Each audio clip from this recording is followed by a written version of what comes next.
All right. So, I don't know. I don't know.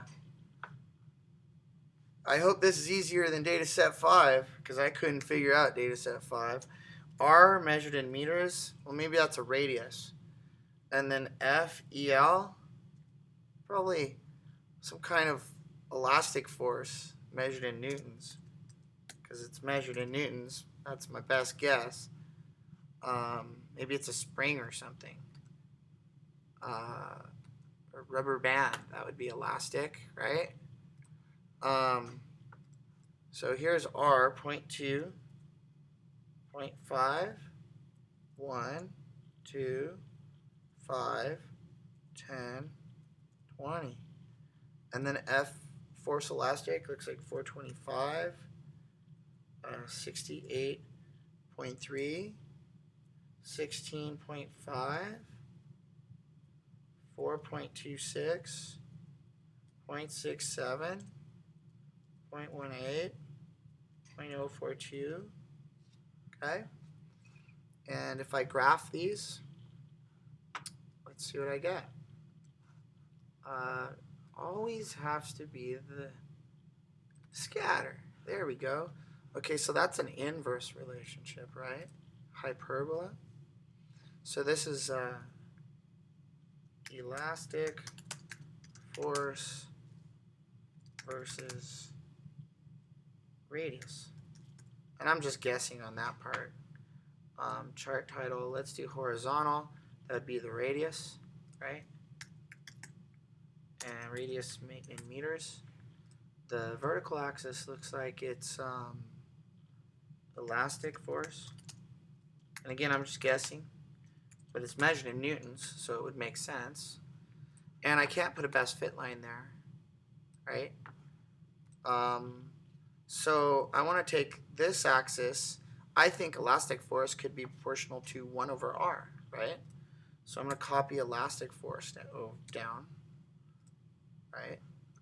There we go. And instead of graphing radius, I'll graph 1 over radius. So my units become 1 over meters, right? And so 1 over, oh wait, I need an equals here. 1 over this first cell. And then I'll copy the rest down. And let's see what I get. Highlight my data. All right. Whoa, what's going on here? This is interesting. See my data better. Top opening parabola. Okay, so I need a best fit line. No, I don't need a best fit line. I just need to label it.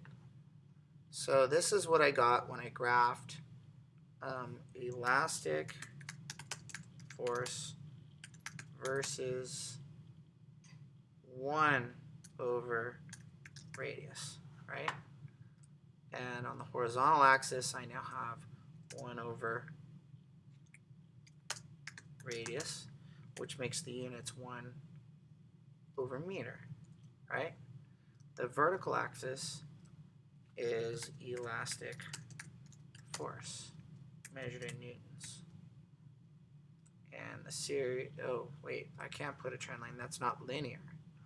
All right, so let's graph it again, except now I need to square this, right?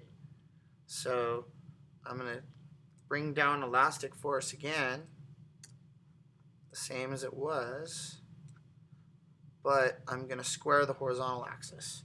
So I'll have 1 over r squared. And that changes my units pretty significantly. My units become 1 over m squared, right? And so what I need to do is say equals, take this cell and square it. And then I'll take all of these, do the same thing. And let's see what we get. Gosh, I hope this linearizes it. Oh my goodness. I don't think that did, but let's just see. Oh, thank God. All right. So I still don't know what's up with dataset 5. I'll figure it out, but this is working out. So we have elastic force versus 1 over radius squared. All right.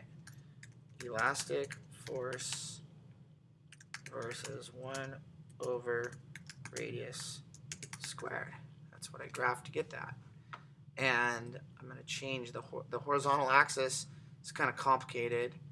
It's 1 over r, right? 1 over radius squared. And the units are 1 over m squared, right? The vertical axis title is the same as it always was. Elastic force measured in newtons. Cool. And I can put a trend line on that. I can label with the equation. I can put the equation inside. That looks pretty good. All right, and now I can write an equation.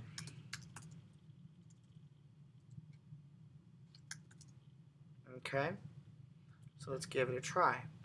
I got elastic force equals 17 newtons. Okay, wait.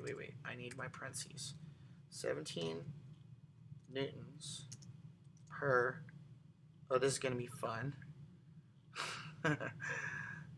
Well, since it's 1 over meters per second, meters squared, 1 over meters squared. Okay, the units are newtons. The units of the slope are newtons over 1 over meter squared, right? So if I multiply the numerator and denominator by meter squared, I simply get newtons times meters squared. So that's going to be a lot easier to write. So newtons times meters squared is equivalent. All right, and then I got times 1 over radius squared. You can see how it's complicated, right? I mean, people forget. I mean, you just got to write the variable that you have here that you transformed, okay? And then I'll write my intercept.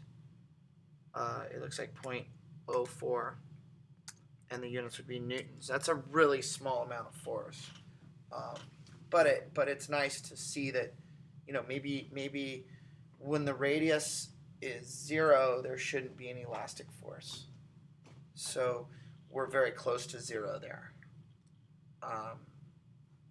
Again, there we go. Now the question is this the equation of this line? Is this the equation of this curve? Or is this the equation of that curve? Well, what's super cool about this is the equation for all of these. All of those graphs, there's your equation. Anyway, I hope that helps. That would be dataset 6.